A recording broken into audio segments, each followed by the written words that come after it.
இனம், மொழி, மானம் காக்க ஓரணியில் தமிழ்நாடு என்ற மாண்புமிகு தமிழக முதல்வர் அறைகோலை ஏற்று இன்றைக்கு தமிழகம் முழுவதும் எழுச்சிமிக்க சிங்கம்தான், ஏறுநிலை தங்கம்தான் என்ற வகையிலே மக்களோடு ஒன்றாக பின்னி பிணைந்து களமாடிக்கொண்டிருக்கின்ற கழக உடன்பிறப்புகள் தொடங்கி அமைச்சர்கள் வரை, ஏன் முதலமைச்சரே கூட இந்த ஓரணியில் தமிழ்நாடு கழக உறுப்பினர் பதிவு நிகழ்ச்சியில் பங்கேற்று இன்றைக்கு தமிழகம் முழுவதும் எழுச்சி கோலம் பூண்டிருக்கின்றது.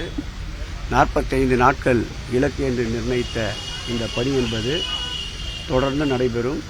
இன்றைக்கும் வில்லிவாக்கம் பகுதியிலே அன்னம் தரும் அமுதக்கரங்கள் நிகழ்ச்சியிலே பங்கேற்ற நான் வில்லிவாக்கத்திலே இருக்கின்ற ஒரு 3-4 இல்லங்களுக்கு சென்றோம். இந்த உறுப்பினர் பதிவை பெறுவதற்கு மகிழ்ச்சியோடு வரவேற்று எங்களை உட்கார வைத்து சாப்பிடுவதற்கு என்ன வேண்டும் என்று உபசரித்து அதில் உறுப்பினராக சேர்ந்தது மகிழ்ச்சி ஏற்படுத்துகிறது. இந்த மகிழ்ச்சி 2026ஆம் ஆண்டு தேர்தலில் வாக்குகளாக மாறி 2வது முறையாக எங்கள் உயிரினும் மேலான அன்பு தலைவர் தளபதி அவர்களை முதலமைச்சர் அரியணையிலே அமர்த்தும் என்ற நம்பிக்கை எங்களுக்கு பிறக்கிறது. முதலமைச்சர் கவிதை எழுதினாலும் மக்கள் ஏமாற மாட்டார்கள்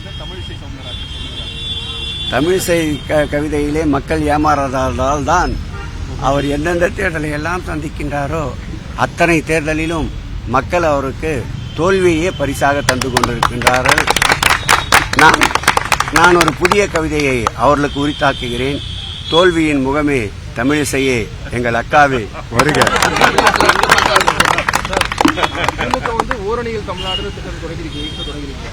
அதே நேரத்தில் தமிழிசை சொல்றாங்கன்னா திமுக எதிராக எதிரணியில் தமிழ்நாடு தான் மக்களுடைய கருத்தா இருக்கு. பரிதாபம் தான். அந்த அம்மா ஏதாவது ஒன்று பேசணும், ஏதாவது ஒன்று தக்க வைக்கணும்ல. அந்த அம்மா அங்கே ஏற்கனவே நாற்காலி போட்டி கடுமையா இருக்கு. அங்க அண்ணாமலையா இன்னும் பாரதிய ஜனதா கட்சியில் செல்வாக்கு பெற்ற தலைவரா, அல்லது நயினார் நாகேந்திரனா செல்வாக்கு பெற்ற தலைவரா, மறுபுறம் அக்கா தமிழிசை நான் செல்வாக்கு பெற்ற தலைவர் என்று காட்டிக்கொள்வதற்காக அனுதினமும் நாளொரு மேனியும் பொழுதொரு வண்ணமாக இரவு பகல் என்று யோசித்து இது போன்ற ஊடகங்களுக்கு ஏதாவது செய்தியை தந்து கொண்டிருக்கின்றார்கள்.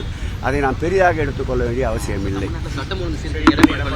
சட்டம் ஒழுங்கு நன்றாக இருப்பது தானே அவரும் தமிழ்நாடு முழுவதும் இப்பொழுது பிரச்சாரத்தை தொடங்குவேன் என்று அறிவித்திருக்கின்றார்.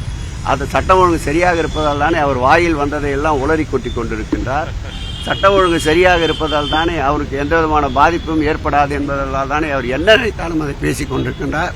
சட்டம் ஒழுங்கு சரியாக இருப்பதால் தான் நானும் நீங்களும் இங்கே உட்கார்ந்து கொண்டு நீங்கள் கேட்கிறீர்கள் கேள்வி, நான் அதற்கு பதில் சொல்றேன். ஜனநாயகத்தின் ஆட்சி, சட்டத்தின் ஆட்சி, இது சாத்தான்கள் ஆட்சி அல்ல.